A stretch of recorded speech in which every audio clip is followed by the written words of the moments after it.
rolling again. We are rolling. And Mark. Do I get a high five? Absolutely. There we go. Perfect. Okay. Sandi DuBowski, Austin, Texas. Beautiful spring day. Where are we going? I'm taking you to my favorite place. You know, I'm like, what, 36 hours in Austin? And already I've got like my people, my animals, my place. We're going right to my friend who I had dinner last night with, and it was a duck. It was a duck with her eggs. You have befriended a duck. I have. We're going to make a left right here. Okay. All right. This is definitely a first. Yeah. Why does Okay. it feel to me like every city you go to, you meet your people and your animals in your place? Is that true? That is very true. I do wind up having a Oh my like, gosh, an you are unbelievable. not kidding. No, I'm not kidding. Look, here, I This got it, Keith. is the duck. And you know what? The amazing thing is, so this was me yesterday. Wow. Like just sitting here, just, you know, having dinner with my duck. Hey, you know, just This is unbelievable. I'm so glad you showed us this. And what's amazing is actually the Ducklings were here and they're it's- gone. Okay. The duck and the ducklings have probably moved into the river Wow. because there were all these ducklings there. And it says, no feeding the duck. Yeah. Expectant mother with stomach issues. I mean, I will show you the, this is the, Let's see. Wow. this is the ducklings. Oh my gosh. That is incredible. Sandi, making friends everywhere you go. On your left. You're listening to Doc Walks with Ben and Keith. Honestly, every city I'm going to, either festival or cinema, I'm living that 50s game show called This Is Your Life. Like there is somebody from either elementary school or college or summer camp or the queer world or the film world or the activist world or the Jewish world or Jihad for Love or Trembling Before God or high school. Like there is someone from, you know, I mean, it's wild. It's like community every single city. Well, it seems like you are incredible at maintaining that community, which is what we want to talk to you about. So, Right. But first, introduce yourself to us. Tell us who you are and what Okay. you're doing right now. So my name is Sandi DuBowski, and I'm born and bred in deep coastal Brooklyn, and live in Brooklyn.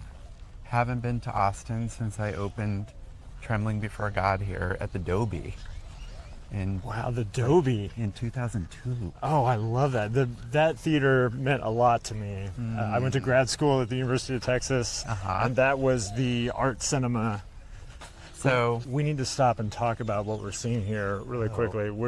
This is a beautiful spring afternoon. Set the scene for us, Sandi. we are in Mueller Park. Is that what you call it? Yeah, good job. Mueller Park, and we are, I mean, this is like my last, I mean, this is not a bombed out neighborhood, but the last neighborhood that I was in where it was like demolished and rebuilt was in Christchurch during the Dock Edge Film Festival in New Zealand. Okay. And I don't know, the vibe here is so happy, but the vibe there was definitely a little different. So I'm happy to see like a repurposed airport that's like, I don't know, full of like joy and life, and it's a really interesting example around urban planning. So Oh, I love that. Your take on Austin, your feeling about Austin this trip is that it's joyful. yeah, I'm having this like very springy experience. And actually someone told me last night, she said, this neighborhood is more racially diverse than a lot of neighborhoods in Austin, which I hadn't thought about. I didn't know that was the case. Okay, so you come from deep coastal Brooklyn. What does that mean? Is that Brighton Beach or where? Actually right next door, yeah, Manhattan Beach. Okay. So yeah, I came to Austin Film Society with my film Sabbath Queen. Sabbath Queen, 21 years in the making. 21 years in the making. About a trickster, renegade, artist, performer, queer rabbi. I know this is very much in line with your body of work, but for people who haven't seen some of your work, tell us what the film is about and why it was important to you to make it. So, yeah, I did this film called Trembling Before God, which was at Sundance in Berlin in 2001, and kind of went really everywhere, you know, into theatrical, and it was very, you know, it was quite an incredible experience as my first feature-length doc. And that was about Hasidic and Orthodox Jews that are lesbian or gay. So when I went to Jerusalem to look for people to be in the film, everyone kept saying, well, the chief rabbi of Israel, his nephew's gay. You got to meet him, Amichai. And so Amichai and I met, and I asked him to be in Sabbath, well, in Trembling, and he refused because he's too much of a diva, and he wanted his own movie. He said, I don't do collage. Oh, wow. So we just became dear friends for 5 years and built a lot of trust and intimacy. And then 5 years later, in 2003, we started filming this film. So, you know, fast forward 21 years, here we are. I want to jump in here. Trembling Before God, which for 24 years I have been calling Trembling Before G-D. Oh, yeah. Well, until we met. Well, Movie Phone would say, Trembling Before GD. You've selected Trembling Before GD. But that is one of those films that had such a breakthrough. I mean, I was living in the Lower East Side when that film came out, and I was living in a neighborhood that all of the buildings had, you know, Hebrew letters in the parapets. Oh, yeah. And I live right across from a matzah factory, the last matzah factory in the city, which is no longer there. That's right. Yeah. Yeah, that's right. So that film, especially at that period of time, was one of only a handful of documentaries that had that true breakthrough. You know, I wasn't into documentary in 2001. I was working in scripted feature films in New York. But everybody was talking about that film in 2001, and I saw it more than once, and I saw it at a community screening, I believe, in the Lower East Side. Oh, wow, cool. That seems right. It's a long time ago.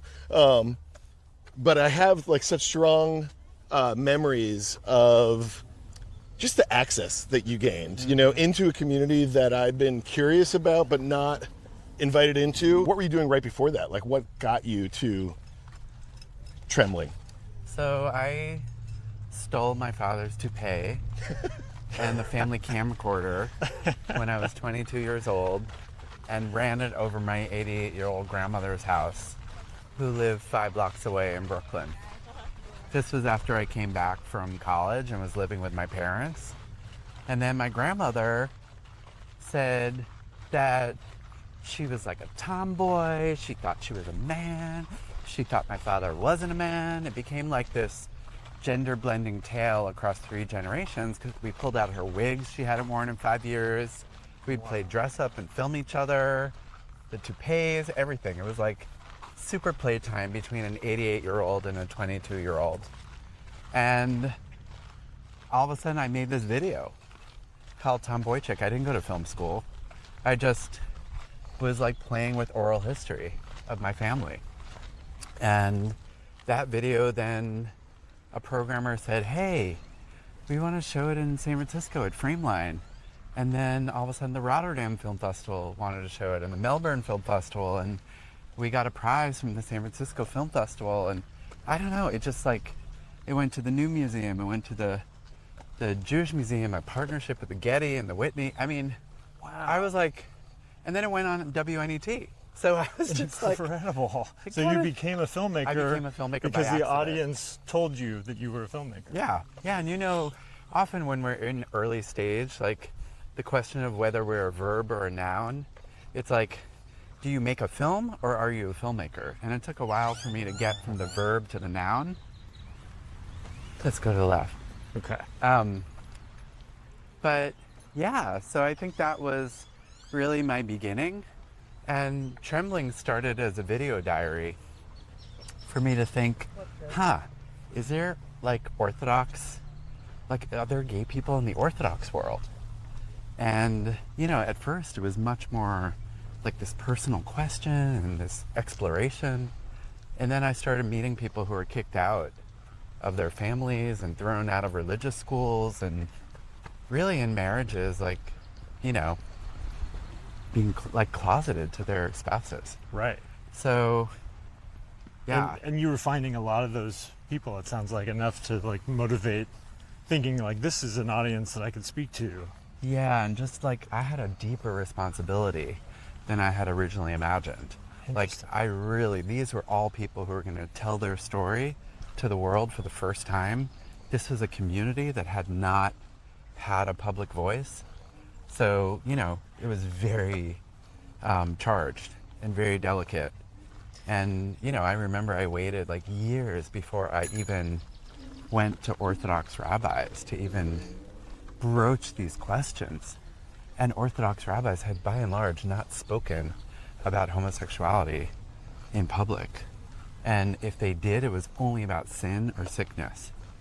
So it was like really breaking through, you know, this moment that a community was ready to tell its story, the world was ready to hear it, and then Trembling became an absolute tipping point and then changed the whole Orthodox world around the issue when the film came out. Did you find that those rabbis had a different stance privately versus publicly? Like when you were talking to them without the camera rolling versus when you were talking to them with the camera rolling? Yes, and like some of them were very reticent to say anything differently publicly. Mm-hmm. Like some of them would condemn homosexuality from the pulpit, but then they would see the film and they would stop doing that. They would just like, I don't know what to say anymore. And we had parents who disowned their children and they saw the film and they had started speaking to them again. We had Orthodox synagogues actually show the film in the synagogue. I mean, we did like we did a secret, I'm just stopping here because of the ducks. We gotta visit. I'm just wondering if the babies that I just met are here. Yeah. But I hope that they're doing okay. So yeah, I think, you know, Trembling became this absolute tipping point and really changed the dynamic. We even did things like we did a secret underground conference for Orthodox psychiatrists, psychologists, and therapists to give them queer affirmative therapy. Wow. We trained 12 facilitators in Jerusalem that were secular and religious, and because we knew the film was going to broadcast in the country, and they had no, like they'd not been trained at all. So all the kids were going to talk about the film, but they had no way of dealing with it. So we did private screenings for 2,000 principals, teachers, and school counselors in the entire school system, including the religious school system. So, you know, like... And how much of that was your driving an agenda of distribution? I mean, if you're basically becoming a filmmaker, mm-hmm. you're taking a personal moment with your grandmother, turning that inadvertently into a statement that catches people's attention, recognizing there's room for more conversation here, mm-hmm. and feeling the bug to kind of grab your camera and travel around the world and expand on that idea. Mm-hmm. And then when the film is done, spending, it sounds like, months and years sharing it with the world in unique ways. Like, are you driving all of that as an activist and a distributor and an artist? Are you partnering with organizations? Are you collaborating? I mean, I always, like, I worked with a theatrical distributor for Trembling. I worked with New Yorker Films. Mm-hmm. New Yorker Films is one of those companies that went under. So, you know, but they were never a distributor for me. They were always a partner in distribution. So I remember having my premiere in New York at Lincoln Center at the Walter Reed Theater. And we were the closing night of the Human Rights Watch Film Festival, which was another casualty, right, of this time. And Jose, who was the head of the theatrical, he said, "Sandi, okay, I'm seeing what's happening tonight. We need to speak tomorrow. Come to the office. And I was like, uh-oh, what's going to happen? And he said, it is clear that you created a family, and we were going to open this like a normal film. We were going to open a week in New York, next week LA. And it was like, no, we need to do what you do and move this film like a family. So we're going to open New York and let that build, and then open LA, and then slowly roll this out. And this is 2002? This was 2001. 2001. We had such a hands-on distribution, and I'm mirroring that in what I'm doing now with Sabbath Queen too. It's like everything is like slowly built, moved, grown, city by city, community by community. It's such an incredible way to share your work. I mean, I remember the first film I made, Eyes of Me, played an independent lens, and we had done 30, I did 4 or 5 festivals, and 30 community screenings. And I only got to go to maybe 5 of the community screenings. And then it went out on TV, and they gave me a carriage report, and they said, 2 million eyeballs, or 2 million people saw the film. Right. But I didn't feel anything about those 2 million people. I had no relationship to their experience. Were they eating? Were they chatting during it? Did they get up 3 times to go to the bathroom? But the community screenings, like in a public library, in the back room of the public library with 14 people there, changed my whole relationship to filmmaking. Brought up questions I had never considered while I was making the film, and created a little bit of a sense of what you're talking about. Right. Like, how did that 2001 distribution model change you? It shaped. I did 850 live events for Trembling Before God. Wow. Over 3 years and more. That's incredible. Tonight in Austin, I'm doing my 120th Q&A. For Sabbath Queen. For Sabbath Queen. That's so. How do you have time to make other projects when you? I'm when not. you? Okay. Well, and it sounds like you don't need to. If the movie's resonating on that level, where it can play for 3 years, and you can be an event with the film and your participation, like that personally sounds amazing to me to go do. And I had a little touch of that with Winnebago Man, where we did that for about 1.5 years, and it was so much about sharing my experience with befriending Jack Rebney, and I would call him on the Q&As and things, but it, mine was more of a personal journey film, whereas yours sounds like you're questioning something very fundamental about one of the world's oldest religions. So I'm interested in the spiritual aspect of documentary filmmaking for you. Like, is it would you consider yourself a spiritual person, and is documentary a spiritual practice for you? I, remember that this film is so personal to me. Amichai buried my father. Wow. My father was in the hospital and he died. I was there, and I called Amichai, and he rushed to the hospital, and he, my mom, my husband, and I all, did last rites. Wow. And then he comforted my family in a year of mourning. I'm really telling the story of my generation, of so many people I know who've been touched by Amichai, and so many people who feel this question right now of, like, in this raw, fraught time, like, what are our values? Right. What is our spirituality? Where's our anchor? Where's our, how does justice relate to all of this? And, it's been very potent to bring people together in person, in cinema, to really have a communal experience, because I think people are really needing that right now. Like, I'm feeling how raw and tender our audiences are. Yeah. Go ahead. So yeah, just putting it out there to have someone have an individual experience on their laptop doesn't feel to me where we are now and where this film can reach people now. Absolutely. Because the reactions are extraordinary. I have people coming to see the film. Do we have to stop for sound? No, but let's get a shot of the helicopter. there's a hospital nearby, and to be honest with you, every time I hear that sound of the helicopter, I imagine somebody's life is a lot worse than mine right now. And take a moment to be grateful for this, for our health, right, as we walk. I wanted to ask, when you have these community screenings and you have, not community screenings, like this communal experience.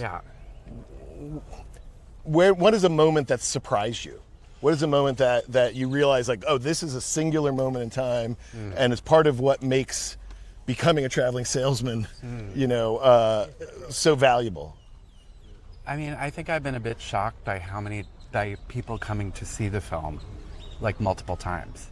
I think that's been something I did not anticipate, that I made something that was actually very dense.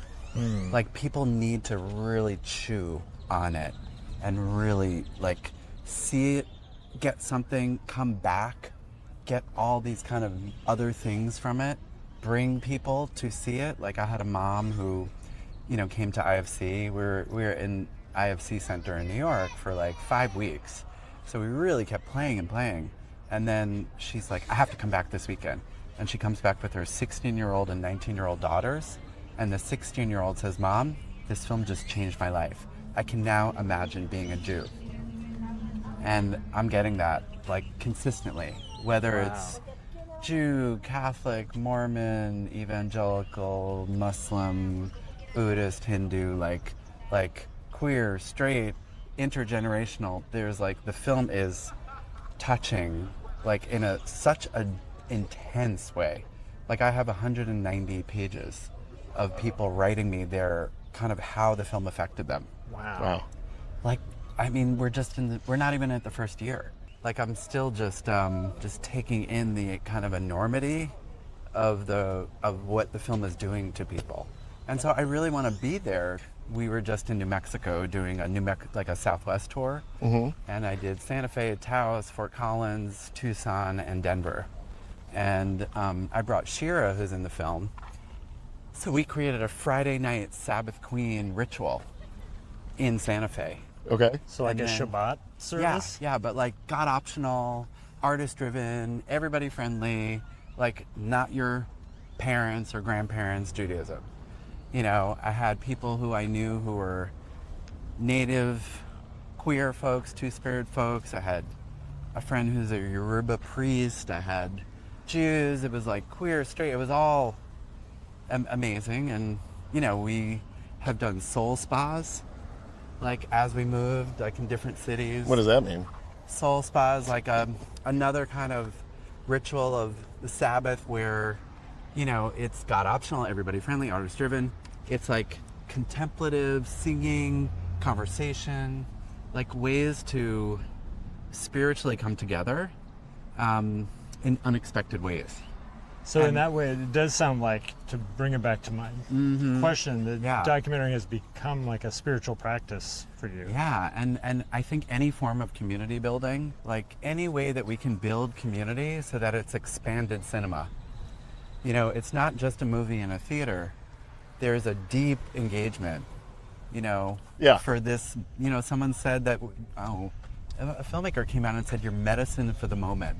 Wow. Well, I was going to ask, releasing a film that is about being Jewish and questioning what it means to be Jewish, particularly right now, feels very fraught. And how did you... Or a unique opportunity. Or a unique opportunity. Yeah. How are you actively dealing with that? Well, Amikai's actually been I did screenings in Jerusalem and Tel Aviv, like a premiere. But he's been doing screenings on his own, and like he just did one in the House of Solidarity, which is a left space in Tel Aviv with a Palestinian queer person in discussion with him. So that's like a real co-resistance space. So I think that what we're doing there is, different than what we would do outside. But I think that this is providing a space that is, calling, like in the film, calls for ceasefire, stop the war, stop the occupation. Like, it definitely is providing a voice. And I have a wide range of people who are embracing the film, from people who are, pro-Palestine left folks to people who are even kind of center-y right, who I would define maybe as more kind of sort of pro-Israel. You know, like people, like the film's actually reaching an interesting spectrum. And maybe because it's a character-driven film. I mean, I do have people who come out of the film and say, I love the film, I hate the Gaza piece because it's, you know, it's critical of Israel. But then I have some people who say, I love the film, I hate that piece, but I'm still recommending it to all my friends. And I feel like that's a win for me because they're kind of sitting in the discomfort. Yeah. You know, and they're able to, you know. You're creating a space for conversation. I mean, I think so many documentary grant applications and panelists, we always talk about we want to spark conversation, we want to spark a dialogue, but a film that doesn't allow space for an alternate part of the conversation to exist isn't sparking conversation, it's sparking monologue. And so yes, you obviously have a point of view when you're creating these films, and your characters certainly have their lives are a point of view. But by reaching across and speaking to people that you know, going into territory where you know there's a, whether it's a hostility or a negative kind of take on the subject matter, and asking for conversation, you create a space that we can all now, you know, have that conversation. I think because things are framed around questions, you know, and they're framed around the human story, and we've gotten really specific. Like, what I love about this is that people who have no connection, you know, to this are finding it so deeply interesting and actually really educational. And then people who are at the core center of this say, wow, you did not dumb this down. So it's been fascinating to see it also resonate for people who are very inside and people who are kind of on the outside. So Sabbath Queen is something that really was born out of the Trembling Before God process, but you say it's 21 years in the making. Yeah. Can you talk a little bit about maybe some touch points during the 21 years that you were capturing pieces that ended up in the film, and did you know as you were capturing those pieces that eventually this film would exist, or you know, kind of where were you in those 21 years? I don't know how I had this like ultra marathon of patience, but I was willing to just submit to time, you know, and allowing a life to unfold before the camera, and however long that would take. So you knew as you were filming that you didn't feel the pressure of completing something with those individual. I let go of festival deadline. I let go of life deadline. I just said story. Story will dictate, you know, let the story unfold and the story will say when it's done, you know, but I didn't know all the twists and turns of that story. In the beginning, I was so interested in the drag character. Right. And I was like, wow, all the wigs, the glitter, the sparkle, the commentary, the satire. I was really into that. So in some ways in the beginning, I was more documenting performances. I wasn't plumbing like psychological depths. You know? How were you making money? How could you keep going for that time? So I was producing and co-producing and doing this film jobs like Good Pitch, which I did for 7 years. So like only later in the process was I working on it full time. Okay. What is Good Pitch? So Good Pitch was Doc Society, which was based in the UK, and we did Maxine, Just Search, Dearly Departed, Beatty, Finzi, Elise McCabe. Like we did, we selected about 7 projects, social issue docs, and then we did a high impact pitching forum with sometimes like 400 people. Wow. And I would curate the room. Okay. So it was broadcasters, digital platforms, nonprofits, philanthropists, foundations, business, government, like anyone who could partner with the film on the various issues. And that issue could be climate change, it could be racial justice, it could be education, it could be gender equity, women's health. I mean, we had so many different issues in films, and I worked on it with, I think I did like 125 films. Wow. So that was like, and I worked on it in the US, and then kind of helped with India in Mumbai, Taipei, and kind of popped into Latin America, a little bit in Europe. But yeah, A Good Pitch was like a kind of phenomenon of impact documentary. That's incredible. So There you're was doing this at the same time that you're making Yeah, Sabbath Queen. yeah. Okay. And that model of kind of creating like coalitions, partnerships around film Yeah. through every sector of civil society, you know, I mean, that's what we need now. Yeah. You know, Well, it's I was like, just going to say, you've pulled off this incredible trick in a way where, like, the more individual it seems like we are, and you know, the system is kind of imploding in terms of everybody's not watching things together any longer, and distribution is a big question mark, and even the streamers have kind of made the most content they can possibly make and are cutting way back.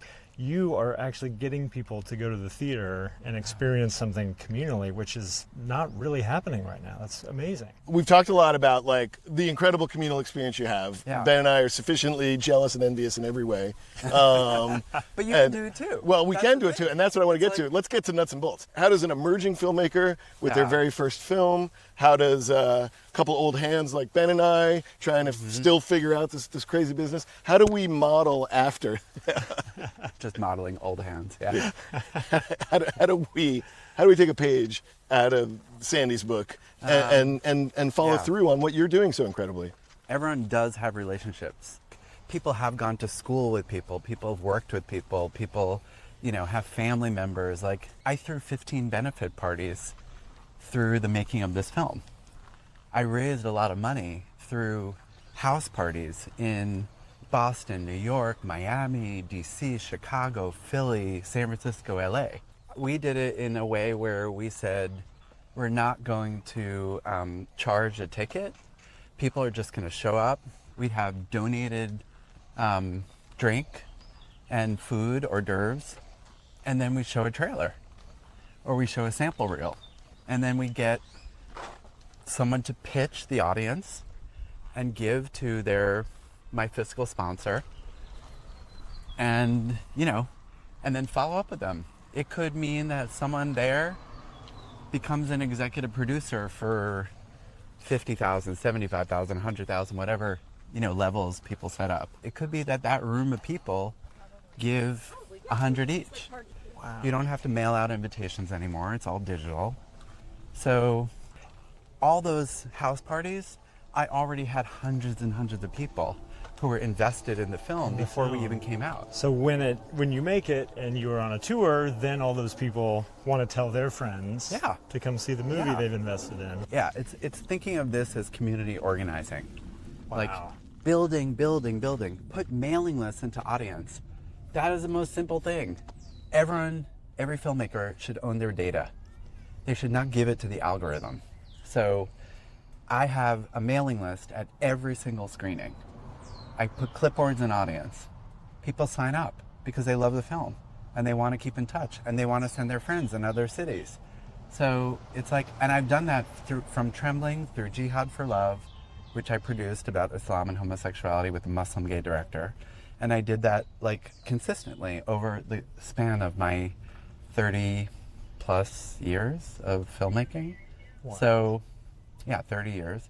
So it's like I've now built up, you know, circles of audience and community. That's incredible. Wow. But you put out your first film at a time that was pre-social media, when it was really easy to keep in touch with people Well, in that same way. email still exists. I mean, we haven't moved to a post-email place yet. Do you find it easier to fundraise for distribution of the film and this kind of community outreach plan than actually making the film, or are they the same to you? They have, sometimes convincing philanthropy to fund film making is harder, you know, because it's like we have to move outside just the film funders. Right. You know, we've got to get our issue funders who care about your film, you know, to get involved. You know, if there's a film, but there are funds that fund everything. There are funds that are focused on economic justice. There are funds that, you know, are looking at like BIPOC leadership in electoral politics. Like, I mean, you can move in a lot of different funding worlds. I think what I'm really proposing to people now is help me get this film to college campuses and high schools for the impact. Because, you know, I go to art houses and by and large, like, you know, high schoolers, college students, 20s are not necessarily coming to the art house, you know? So they're coming for repertory films. Right. Interesting. Like they want to come for the analog, you know, Right. experience of repertory. Right. And But they I- don't want to come see a new Not film? as much, not as much. There's something kind of hip about, you know, yeah, it's very interesting. I've been talking to like the theater owners about this dynamic. Well, let's use this as an opportunity, Sandy, for a lightning round. Yeah. Oh, I like it. Young, You're good at this. young emerging filmmakers. Yes. How do they turn a video with their grandma into a 25-year career? Uh-huh. I know that's a big question. What advice do you have for emerging filmmakers? Just understand that the world is not going to be the way it is now. So just like plow forward, make work that is deeply passionate, that isn't obeying any conventional wisdom. Go to everything. I love what you said the other day. Like, go to every rough cut screening, go to every meetup, like connect with, like, Just gotta show up. Show up, build community. Don't be afraid of asking. Be your own advocate. Sometimes you can approach people who are more veteran in the field and say, look, can you be my consulting producer? Can you be my consulting editor? Like, That's like- great. People get too hung up on finding that perfect partnership, Yeah. finding that big voice that's going to give so much of themselves, but asking somebody with more experience to give a little of a themselves. little, Yeah, yes. that's smart. Like, would you watch my rough cut? You know, I mean, it's hard. People like have limited bandwidth and time, but Okay, I've got one. and also rejection is a part of the process. Oh, that's good. Rejection is a part of the process. Sabbath Queen has been, and Trembling, and Jihad for Love. We've been rejected from film festivals, rejected from grant applications, rejected from awards. That is normal. That is part of the process. Don't let that get you down. Just move through. Go to the love. Just go to the love. Where the love says yes, go there. Okay, a couple more lightning round Yeah. questions. What was the documentary that convinced you that you wanted to spend your life making documentaries? Yeah, what was the gateway drug? Well, I think Tongues Untied by Marlon Riggs, you know, which interestingly was attacked in Congress for being sexually explicit and PBS. I mean, it was like the black gay, like, testimony film. It was like a real breakthrough film. Have you either of you seen it? I don't know it, no. Oh, you have to see it. It's really a collective, incredible voice, plays with form, so inventive. Marlon Riggs tragically died of AIDS. And, you know, he was part of like a real queer wave. Yeah, it came from a communal place. It was very formative. Amazing. And then what is the project that got away? What is the movie you tried to make and couldn't, or the film that you would make if you could? You know, I mean, if you do long film, you know, like this is longitudinal, you're going to then give up other ideas of films. But I rather go deep, you know, like dive deep, than just swim in some tributaries. I'm good at just taking one thing and just plumbing, you know, the depths, and really like building community.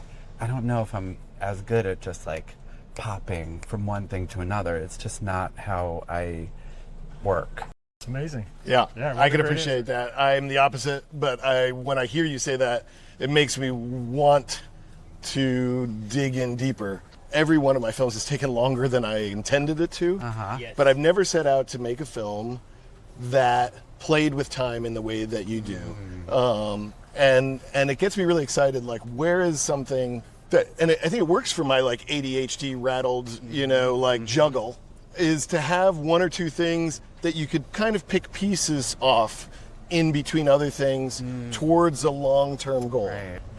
Well, it's like I also then listen to you and I'm like, wow, how fascinating to like just have multiple things happening. And, you know, people are like, what's the next thing? I'm like, well, is it going to be 21 years? I'm like, no, it's 21 hours. You know, like it's like, how could I do something that is more sort of playful and short and, you know, but, you know, remember that Sabbath Queen was the first time that I ever did something like this.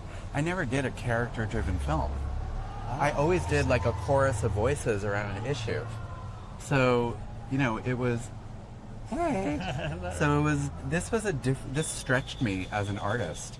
And I definitely, like each project that I'm doing stretches me in a different way.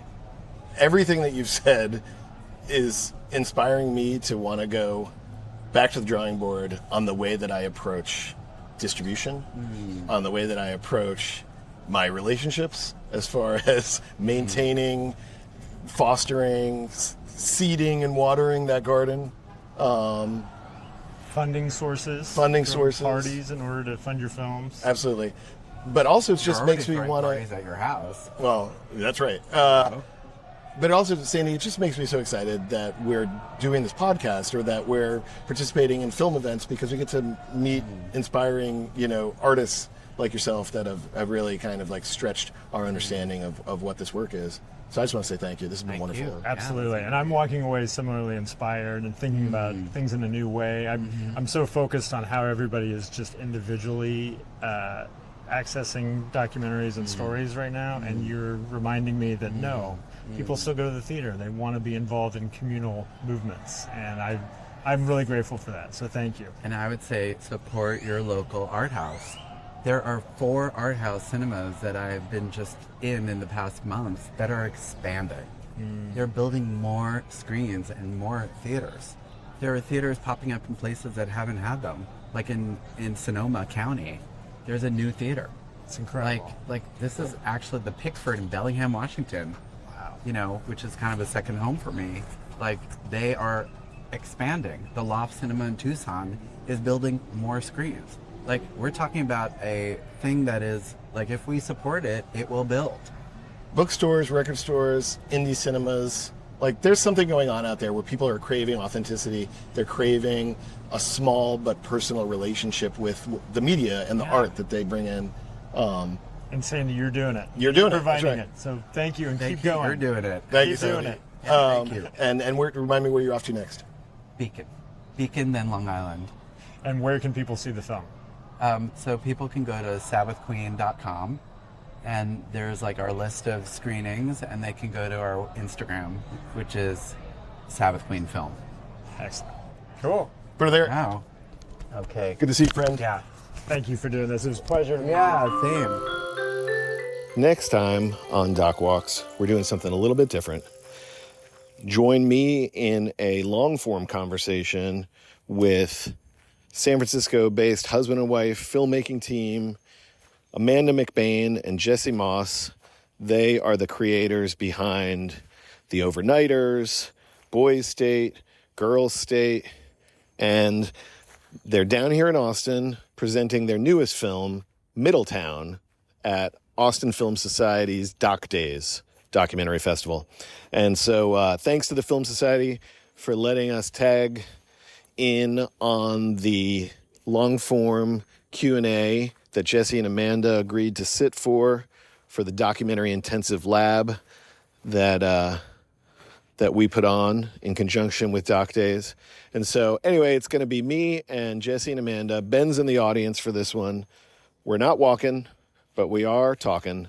And I hope you'll tune in for a very special long-form seated conversation with Amanda McBain and Jesse Moss. Thanks a lot, and we'll catch you next time on Doc Walks. Doc Walks is created, produced, and edited by my friend Ben Steinbauer of The Bear. Hello. And my friend Keith Maitland of Go Valley. Thanks for tuning in. Follow us at DocWalksPod on Instagram, X, and YouTube.